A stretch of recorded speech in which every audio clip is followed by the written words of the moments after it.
Eo amin'ny tontolon'ny fampianarana kosa no anoizatsika ny vaovao totosa tamin'ity androany ity ny fifidianana ny filoha vaovao ny oniversite Antananarivo. Professeur Ramanoelina Panja Ramanoelina no voafidy tamin'ny vato 3.50 tamin'ny isa 3.50 sy 700 tatitra mikasika an'izay lova Ramanantso eo amin'ny sany question Rakotondramanga.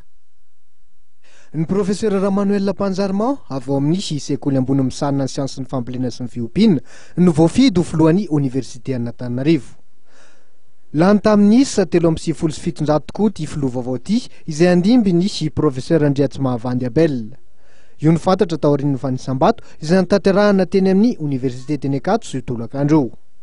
Ny fanarenan'ny oniversite Antananarivo no lahara-pamiana voalohany napetraky ny professeur Ramanoelina Panja Nisy tanjona efatra zay efa napetraka nandritra n'ireny fampelezan-kevitra ireny dia amin'ny fanovana ny fomba fitantanana eo amin'ilay resaka innovation leadership zay ka ao anatin'izay zany ny fikarakarana indrindrindrindra eo amin'ny fanatanterahana ny asa dia atao anatin'ny fifanakaloza-kevitra iny tena zava-dehibe.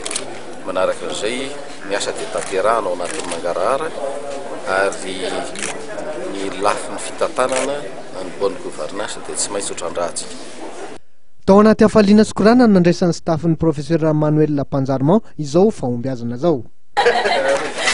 Ataontsika mazava be. Ataontsika mazava be.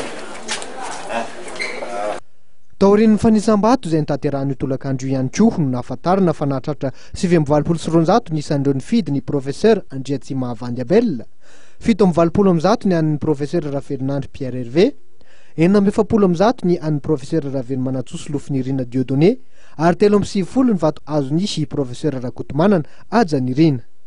Araka ny taremarika nomenanay dia nahatratra 704 ny isan'ireo mpifidy izay nahitana ny mpandrarao anivon'ny oniversite sy ireo mpampianatra.